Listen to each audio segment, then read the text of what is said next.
कभी दारा सिंह ने ये नहीं पूछा मैं कब बाहर आऊंगा। दारा सिंह ने मुझसे कभी ये नहीं पूछा मेरे केस में क्या हो रहा है। दारा सिंह ने कभी ये नहीं पूछा क्या कागज लगना है, क्या होगा, कुछ नहीं। बस आप आए, बहुत अच्छी बात है। उसने अपने पिता को खोया, उसने अपनी माता को खोया, बहन को, एक भाई बचा है अरविंद कुमार, वो बस किसी तरह से अपनी जिंदगी की चला रहा। उस समय दुनिया जानती थी रविंद्र कुमार पाल एलिस दारा सिंह, क्योंकि उसने एक लड़ाई लड़ी सनातन धर्म के लिए, भारत माता के लिए, हिंदुत्व के लिए, राष्ट्र के लिए, राष्ट्र की रक्षा के लिए। वो लड़ाई लड़ी और लड़ी नहीं, जीती। कितनी मुलाकात हुई आपकी दारा सिंह से? दारा सिंह का जीवन बड़ा कठिन बीता। कभी उसने मुझे अपने आंसू नहीं दिखाए। उसे देख के मुझे तो आंसू आए, मैं तो अपने आंखों के आंसू नहीं रो पाया, लेकिन उसने कभी धैर्य नहीं तोड़ा। बाद में लोग बताते हैं कि आपके जाने के बाद दारा सिंह बहुत रोया, लेकिन मेरे सामने कभी नहीं रोया। ये बात मुझे याद है, उत्तर प्रदेश में जब सरकार थी अखिलेश यादव जी की, तो अंसारी फैमिली, मुश्ताक अहमद और ये सब फैमिली जितनी थी, इनके लिए जेल में तालाब खोद के मछलियां रखी जाती थी इनको खिलाने के लिए। वो अंसारी फैमिली थी। उत्तर प्रदेश के पूर्व माननीय मुख्यमंत्री अखिलेश यादव जी ने उत्तर प्रदेश में आतंकवादियों को छोड़ने के लिए मुहिम चलाई थी। ये वही लोग हैं जो सर्जिल इमाम को छुड़ाने की बात करते हैं, उनको रिहाई की बात करते हैं। इन्हें रविंद्र कुमार पाल दारा सिंह औरैया उत्तर प्रदेश उन्नाव का नहीं दिखता। इन्हें उसके 27 साल जेल नहीं दिखते। इन्हें सनातन धर्म के लोग नहीं दिखते। इन्हें दिखता है सिर्फ इस्लाम।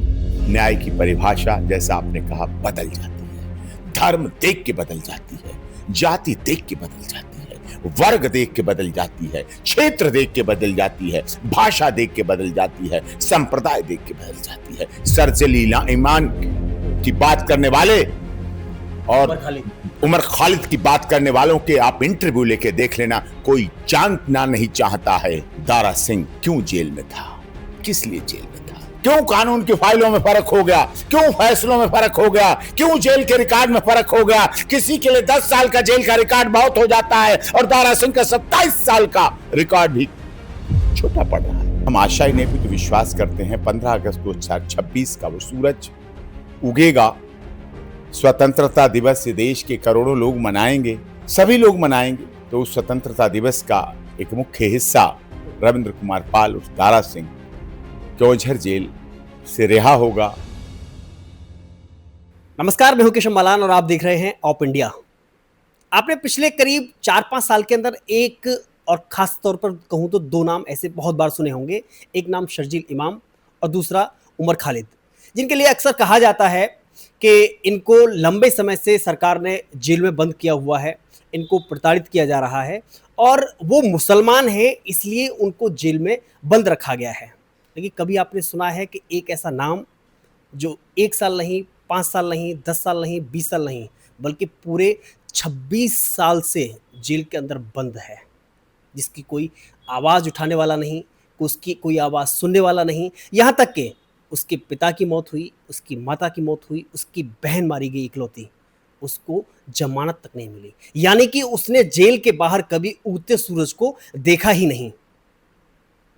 अब इस मामले को लेकर के सुप्रीम कोर्ट ने एक बड़ा निर्णय दिया है।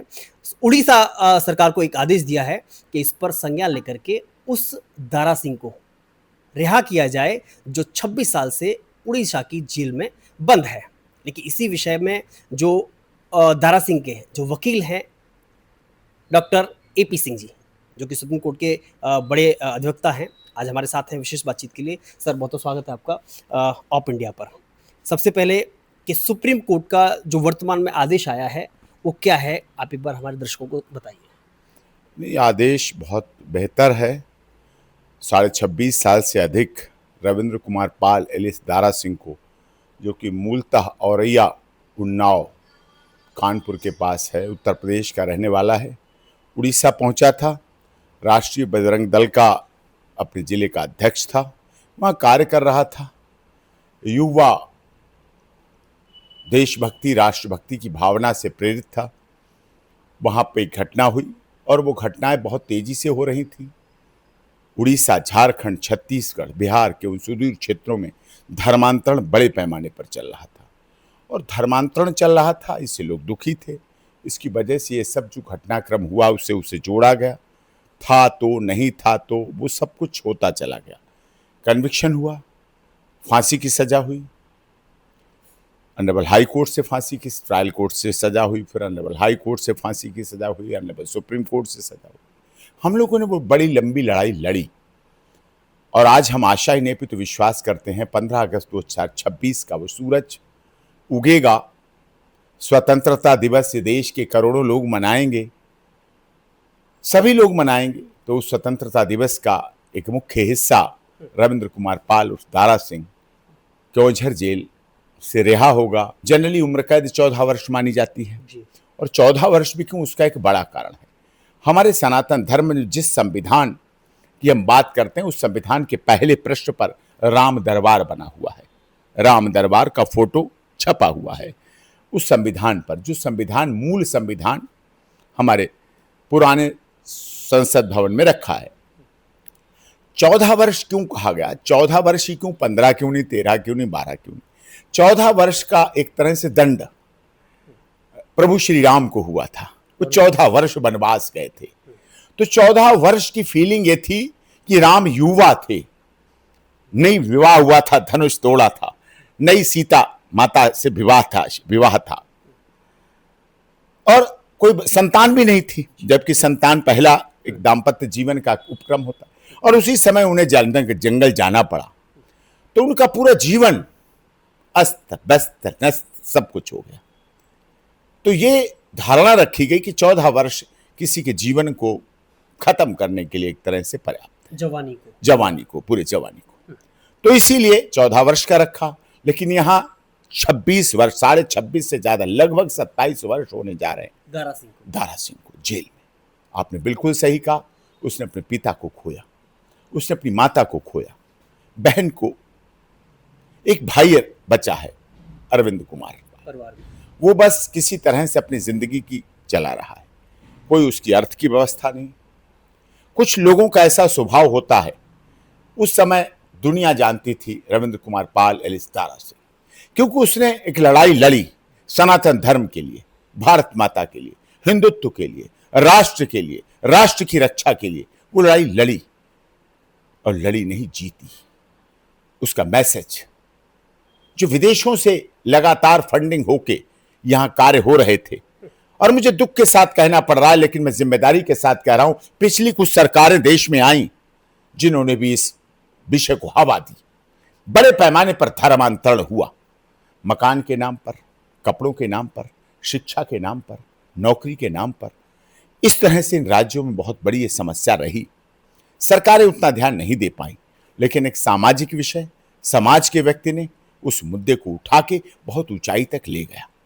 उसकी सजा भुगती उसने, लेकिन सत्य परेशान हुआ, पराजित नहीं हुआ। यही विधि का विधान है, यही सनातन धर्म की रीति रिवाज और परंपरा है कि उसकी जीत हो रही है। और मैं आशा ही नहीं पितु पूर्ण विश्वास करता हूं कि रविंद्र कुमार पाल एलिस दारा सिंह की रिहाई होगी और रिहाई के बाद अपना मुख्य धारा में वापस आके एक शांतिपूर्ण जीवन जेल से बाहर जी पाएगा, अपने बचे हुए परिवार के सदस्यों को देख पाएगा, देश, राष्ट्र, समाज के लिए कुछ काम कर पाएगा। ये सच्चाई है कि सनातन धर्म में लोग ये तो चाहते हैं भगत सिंह पैदा हो, दारा सिंह पैदा होता रहे, लेकिन दारा सिंह हमारे घर में पैदा ना हो। हम अपने लड़के, अपने पुत्र, अपने बेटे, अपनी बेटी, अपने भाई, अपने पिता, अपने चाचा, अपने ताऊ को 26 और 27 वर्ष जेल में नहीं देखना चाहते। ये विषय गंभीर है, ये सोचने की बात है। लेकिन क्या आपको भी हैरानी होती है जिस हिसाब से पिछले हम कुछ वर्षों से देख रहे हैं, चाहे वो एक मीडिया का एक हिस्सा हो, एक गिरोह हो, या फिर सोशल मीडिया पर जो बार बार आवाज़ उठाई जाती है, शर्जील इमाम जो और उमर खालिद जो दिल्ली दंगे के आरोपी हैं, जो कि जेल में बंद हैं, उनको रिहा करने के लिए उनको प्रताड़ित करने के बार बार आरोप लगाए जाते हैं, उनके रिहाई की बात की जाती है, लेकिन कभी दारा सिंह के रिहाई की बात क्यों नहीं की जाती? उत्तर प्रदेश में माननीय मुख्यमंत्री श्री योगी आदित्यनाथ के नेतृत्व में युवाओं को कौशल, रोजगार और उद्यमिता से जोड़ने की दिशा में एक और महत्वपूर्ण पहल की जा रही है। सरदार वल्लभ भाई पटेल रोजगार एवं औद्योगिक क्षेत्र परियोजना के माध्यम से प्रदेश में उद्योगों की आवश्यकताओं के अनुरूप विश्व स्तरीय कुशल मानव संसाधन तैयार करने के साथ साथ निवेश और रोजगार को नई गति देने का लक्ष्य निर्धारित किया गया है। ये परियोजना आत्मनिर्भर और औद्योगिक रूप से सशक्त उत्तर प्रदेश के निर्माण की दिशा में एक बड़ा कदम है। सूक्ष्म, लघु एवं मध्यम उद्यम विभाग के समन्वय से प्रथम चरण में प्रदेश में 16 SVPEIZ केंद्र स्थापित किए जाएंगे, जिन्हें 9 हब एंड स्पोक मॉडल पर विकसित किया जाएगा। इन केंद्रों में कौशल विकास, रोजगार सहायता, उद्यमिता समर्थन, साझा सुविधा केंद्र, डिजिटल साक्षरता, विदेशी भाषा प्रशिक्षण तथा आधुनिक औद्योगिक आधारभूत सुविधाएं उपलब्ध कराई जाएंगी। माननीय मुख्यमंत्री श्री योगी आदित्यनाथ के विजन के अनुरूप प्रदेश को गौतम बुद्ध नगर, लखनऊ अयोध्या, कानपुर प्रयागराज, वाराणसी आजमगढ़ तथा गोरखपुर बस्ती सहित 9 औद्योगिक जोन में विकसित किया जाएगा। जहां भूमि की उपलब्धता सीमित होगी, वहां बहुमंजिला औद्योगिक परिसर और फ्लैटेड फैक्ट्री मॉडल अपनाया जाएगा। माननीय मुख्यमंत्री श्री योगी आदित्यनाथ के नेतृत्व में SVPEIZ परियोजना केवल औद्योगिक अवसंरचना के विकास तक सीमित नहीं है, बल्कि यह कौशल विकास, नवाचार, निवेश और व्यापक रोजगार सृजन का समेकित मॉडल बनकर उभर रही है। ये पहल उत्तर प्रदेश को देश के अग्रणी विनिर्माण एवं रोजगार सृजन केंद्र के रूप में स्थापित करने और युवाओं के उज्जवल भविष्य की मजबूत आधारशिला तैयार करने की दिशा में महत्वपूर्ण भूमिका निभाएगी। हमारे सर्वोच्च न्यायालय के 1 नंबर कोर्ट में लिखा है चीफ साहब की, यतो धर्मस्ततो जय। जहाँ धर्म है वहाँ जय है, वहाँ जीत है। लेकिन दूसरे धर्म के लोग इसी दिल्ली में, इसी देश की राजधानी में, जहां माननीय सर्वोच्च न्यायालय है, पूरी दुनिया के जहां दूतावास हैं, पूरे देश के जहां भवन हैं, हाई कोर्ट है, महामहिम राष्ट्रपति भवन है, संसद है, राज्यसभा, लोकसभा, सब कुछ है, देश के मीडिया हाउसेस हैं, उसी दिल्ली में एक देश के प्रधानमंत्री के नाम पर बना विश्वविद्यालय, जिसका नाम जवाहरलाल नेहरू विश्वविद्यालय है, जो शिक्षा का केंद्र माना जाना चाहिए था। शिक्षार्थ आइए, सेवार्थ जाइए की भावना जागृत होती है। उसी जवाहरलाल नेहरू में नारे लगते हैं, भारत माता तेरे टुकड़े टुकड़े होंगे, टुकड़े टुकड़े गैंग वहां पलता है, पोसता है, बड़ा किया जाता है। उसी JNU में नारे लगाए जाते हैं, तुम एक अफजल को मारोगे, हर घर में अफजल पैदा होंगे। सोचिए आप, आतंकवाद को पैदा कर रहे हैं, राष्ट्र विरोधी ताकतों को पैदा कर रहे हैं, देशद्रोहियों को पैदा कर रहे हैं। 26/11 और आतंकवाद हम लोग वालों को घर में पैदा करके तैयारी की जा रही है। दिल्ली हाई कोर्ट पे हमला करने वालों को संरक्षण देने की बात की जाती है। उत्तर प्रदेश के पूर्व माननीय मुख्यमंत्री अखिलेश यादव जी ने उत्तर प्रदेश में आतंकवादियों को छोड़ने के लिए मुहिम चलाई थी। लिखा था लेटर महामहिम गवर्नर साहब को कि इन आतंकवादियों को छोड़ दो जिन्होंने वाराणसी पे हमला किया। इस देश में उनकी बात की जाती है जो करोल बाग में सीरियल बम ब्लास्ट करते हैं। इस देश में उनकी बात की जाती है राजस्थान के जयपुर में जो जावेरी बाजार में बम ब्लास्ट करते हैं। इस देश में पुलवामा कांड को हंसी मजाक में लिया जाता है। ये वही लोग हैं जो सरजिल ईमान को छुड़ाने की बात करते हैं, उनको रिहाई की बात करते हैं। इन्हें रविंद्र कुमार पाल दारा सिंह औरैया उत्तर प्रदेश उन्नाव का नहीं दिखता, इन्हें उसके 27 साल जेल नहीं दिखते, इन्हें और संत नहीं दिखते, इन्हें सनातन धर्म के लोग नहीं दिखते, इन्हें दिखता है सिर्फ इस्लाम।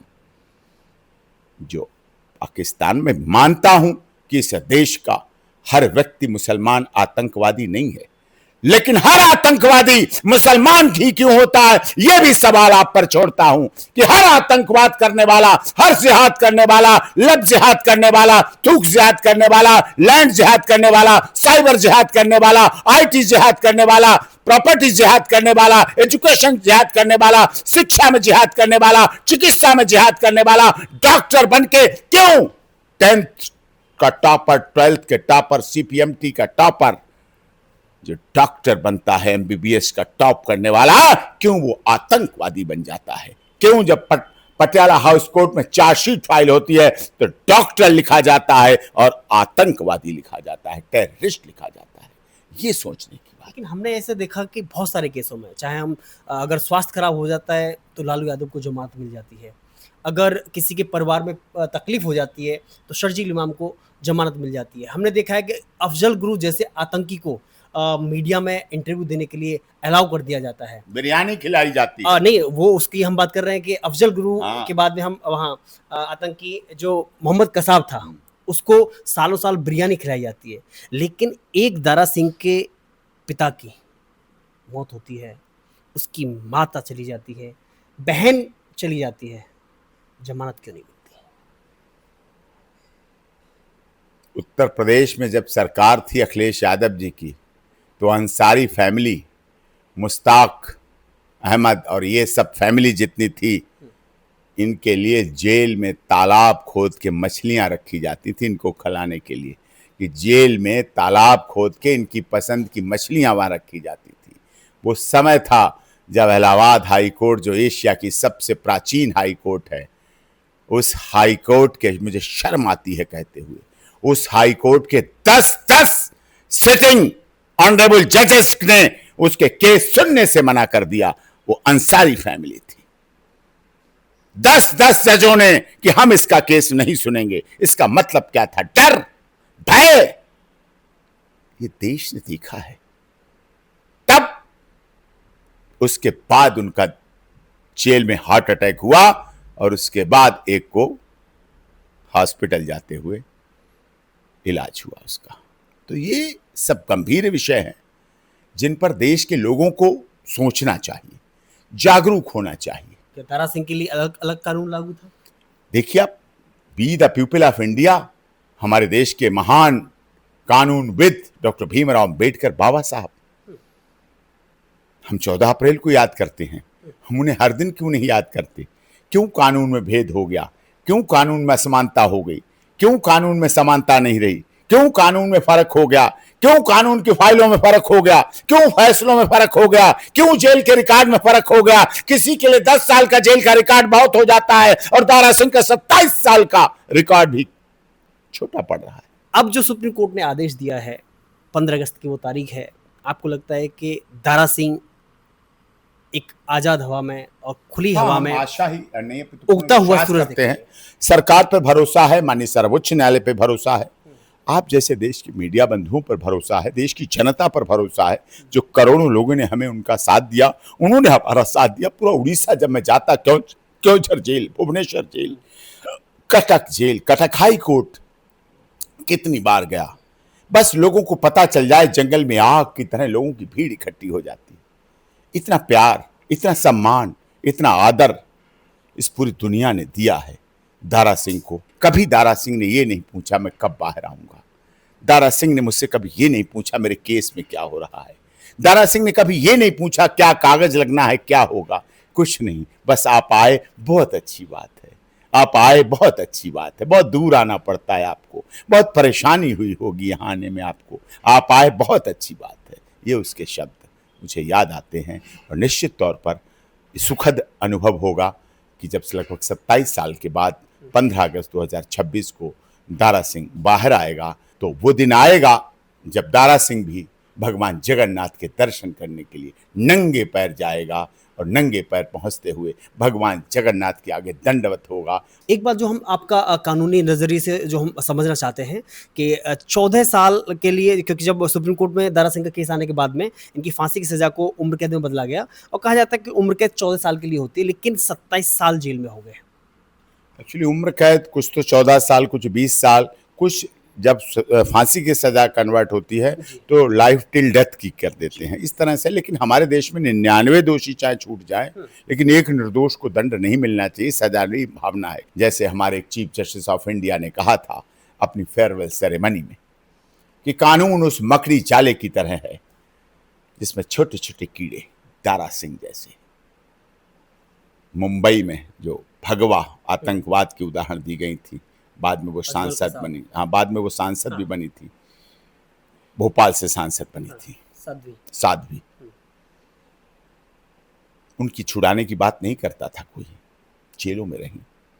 तो उसी तरह से मकड़ी के जाले की तरह है कानून, जिसमें छोटी छोटी मछलियाँ, छोटी छोटी मकड़ी, छोटी छोटी मक्खी, छोटी छोटी छपकली, छोटे छोटे कीड़े फंस के फंस रहे के मरते रहते हैं, लटकते रहते हैं, सूखते रहते हैं, कंकाल बन जाते हैं, कंकाल बन जाते हैं। और कोई एक व्यक्ति आता है, धनबल, जनबल, बाहुबल, सारे बल लेकर के वो इस जाले को फाड़ता हुआ चला जाता है और न्याय को पा लेता है। वो कहता है यही मेरा न्याय है, यही मेरा सत्य है, यही मेरी जीत है। जब एक फिल्म बनती है, तारीख पर तारीख, तारीख पर तारीख, तारीख पर तारीख, तारीख पर तारीख, कब तक मिलेंगी तारीख पर तारीख। लेकिन आज भी इस बात की सच्चाई है अदालतों में, चाहे उसके लिए जजेस जिम्मेदार हों, चाहे सरकार जिम्मेदार हो, चाहे दोनों पक्षों के वकील जिम्मेदार हों, चाहे पुलिस जिम्मेदार हो, चाहे प्रोसिक्यूटर जिम्मेदार हो, चाहे क्लाइंट भी जिम्मेदार हो, चाहे कोई किसी तरह का जिम्मेदार हो सकता है। जिम्मेदारी को दायरा बड़ा है, लेकिन फिर भी आज न्याय के लिए लोग तरसते तरसते अपने आखिरी सांस ले लेते हैं। कितनी मुलाकात हुई आपकी दारा सिंह से? दारा सिंह का जीवन बड़ा कठिन बीता। कभी उसने मुझे अपने आंसू नहीं दिखाए। उसे देख के मुझे तो आंसू आए, उसकी बात सुन के मुझे तो आंसू आए। मैं तो अपने आंखों के आंसू नहीं रो पाया, लेकिन उसने कभी धैर्य नहीं तोड़ा।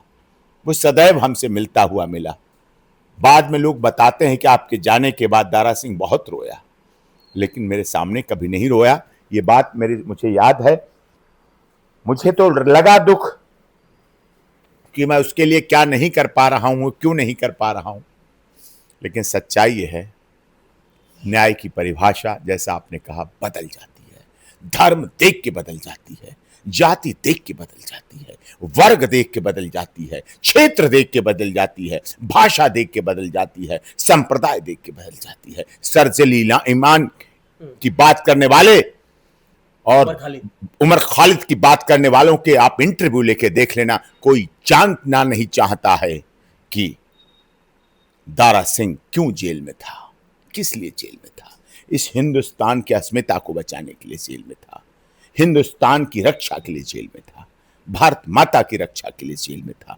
लेकिन आज जब लोग इन दंगाइयों को छुड़ाने की बात करते हैं, तब मुझे वो दिन याद आता है जब दिल्ली के सीलमपुर, देश की राजधानी में, देश की राजधानी जहां 140 करोड़ लोग रहते थे और पूरी दुनिया विश्व गुरु, सोने की चिड़िया, जगत गुरु मानती थी, और उस दिल्ली में अमेरिका के राष्ट्रपति डोनाल्ड ट्रंप आए हुए थे। उस दिन दंगे कराए गए जिससे अंतरराष्ट्रीय स्तर पर भारत की छवि खराब हो और देश डर जाएं कि दिल्ली सुरक्षित नहीं है। जहां अमेरिका के राष्ट्रपति पहुंचते हैं वो दिल्ली भी सुरक्षित नहीं है, वहां भी दंगे हो सकते हैं। वहां आईबी का इंस्पेक्टर अंकित शर्मा जैसे को 51 चोटें दी जा सकती है, सिर काटे जा सकते हैं, घर जलाए जा सकते हैं, गोलियां चलाई जा सकती हैं, और वो लोग कर सकते हैं जो चुने हुए प्रतिनिधि थे, जो सभासद थे और पार्षद बनाए गए थे, वो लोग कर सकते हैं। जिनके हाथों में सुरक्षा की जिम्मेदारी थी, उन्होंने किस तरह का बर्बरतापूर्ण, और वो तो धन्य हो, मैंने दिल्ली हाई कोर्ट में पिटीशन लगाई रात को अपने व्हाट्सएप वीडियो के आधार पर, और उसी आधार पर माननीय दिल्ली हाई कोर्ट ने आर्मी को भेजने का निर्णय लिया। बहुत बहुत धन्यवाद हमसे बातचीत करने के लिए। तो ये थे डॉक्टर एपी सिंह, और वही एपी सिंह जिन्होंने दारा सिंह का केस लड़ते लड़ते आज न्याय की ओर यहाँ तक लेकर के आए, और उम्मीद है कि दारा सिंह जल्द ही हम सबके सामने होंगे। लेकिन हैरानी फिर उसी बात की कि शर्जील इमाम और उमर खालिद जैसे दंगाइयों को, उनको बचाने के लिए, उनको जमानत के लिए, उनको रिहा कराने के लिए अलग अलग तरह की आवाज़ें उठाई जाती हैं और कहा जाता है उनको 5 साल से सरकार प्रताड़ित कर रही है, जेल में रखा हुआ है। लेकिन कभी दारा सिंह के विषय में कोई नहीं बोलता है। क्यों? क्या यही देश का न्याय है, या देश का यही कानून है? एक तरफा बातें क्यों चलती हैं? बहरहाल, वीडियो जर्नलिस्ट प्रियांशु भंडारी के साथ मैं Keshav Malan, of India, Delhi.